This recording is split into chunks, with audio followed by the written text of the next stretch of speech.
Bismillahirrahmanirrahim. Assalamualaikum warahmatullahi wabarakatuh. Alhamdulillahilladzi binikmati tatimus sholihat. Asyhadu an la ilaha illallah wahdahu la syarikalah wa asyhadu anna Muhammadan abduhu wa rasuluh. Rabbi shrahli sadri wa yassirli amri wahlul 'uqdatam min lisani yafqahu qawli. Jamaah rahimani wa rahimakumullah, semoga dirahmati Allah Subhanahu wa ta'ala. Pertama-tama marilah senantiasa kita panjatkan puji syukur kita kehadirat Allah Subhanahu wa ta'ala yang telah memberikan banyak kenikmatan kepada kita sekalian, terutama nikmat yang terbesar yaitu nikmat iman dan Islam. Tidak lupa sholawat dan salam semoga tetap tercurah kepada junjungan suri tauladan kita, Nabi akhir zaman, Nabiullah Muhammad sallallahu alaihi wasallam. Jamaah rahimani wa rahimakumullah. Pada kesempatan yang berbahagia ini kami sedikit ingin menyampaikan yaitu tentang masalah wakaf. Adapun pengertian wakaf ataupun hukum dari wakaf adalah wakaf berasal dari bahasa Arab yang artinya waqaf, yaitu yang berarti berhenti atau menahan atau diam. Jamaah rahimani wa rahimakumullah, menurut istilah syar'i, wakaf adalah suatu ungkapan yang mengandung penahanan harta milik kita kepada orang lain ataupun suatu lembaga dengan cara menyerahkan untuk diambil manfaatnya dan kebaikannya secara kekal ataupun terus-menerus.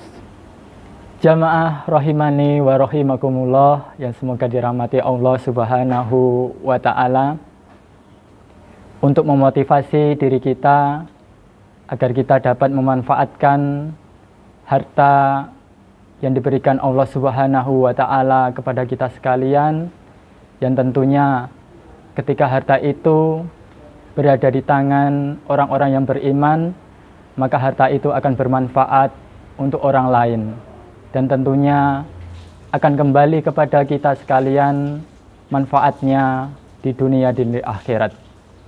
Jamaah rahimani wa rahimakumullah, untuk memberi motivasi kepada kita akan kami sampaikan sebuah kisah yang sangat menarik, yaitu kisah dari sahabat dari Rasulullah SAW.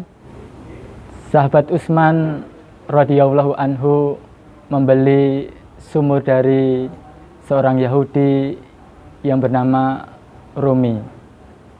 Sumur itu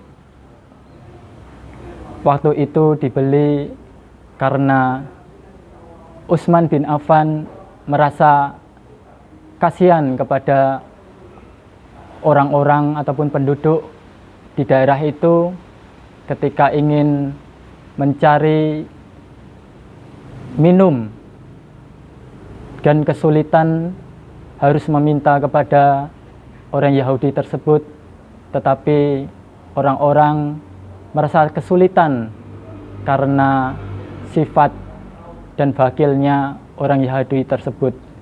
Kemudian sahabat Utsman tergerak hatinya untuk membeli sumur tersebut,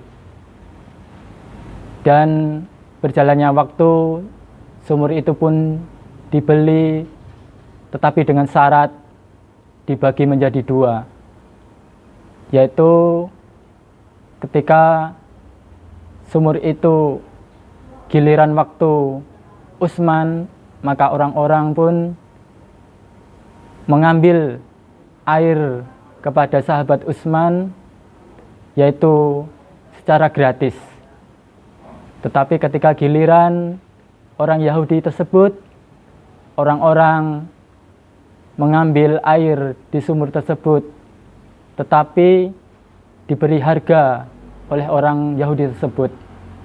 Berjalannya waktu, akhirnya orang Yahudi itu merasa kesulitan karena orang-orang memilih mengambil waktu di giliran sahabat Utsman bin Affan.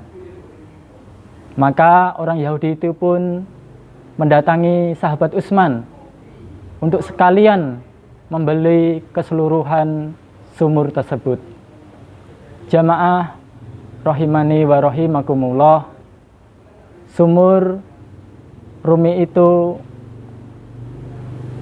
berjarak sekitar 2 kilometer dari Masjid Qiblatain atau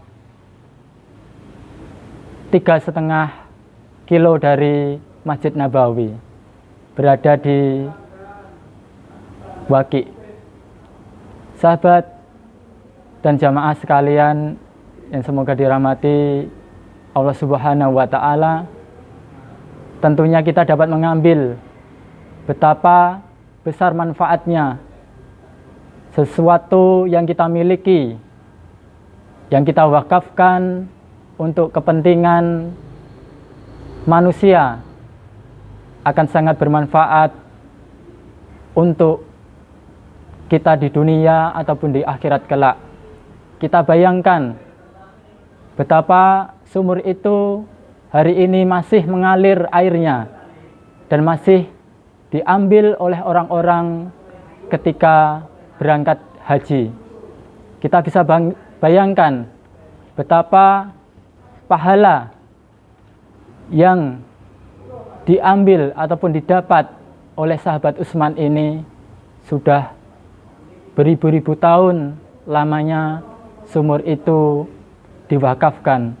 Tentunya ini dapat menjadi pelajaran untuk kita sekalian ketika kita diberikan harta yang lebih oleh Allah Subhanahu wa Ta'ala, maka agar harta itu tidak menjadi sebuah kesulitan yang kelak ketika kita dipanggil Allah Subhanahu wa Ta'ala, maka harta itu sebaiknya kita wakafkan.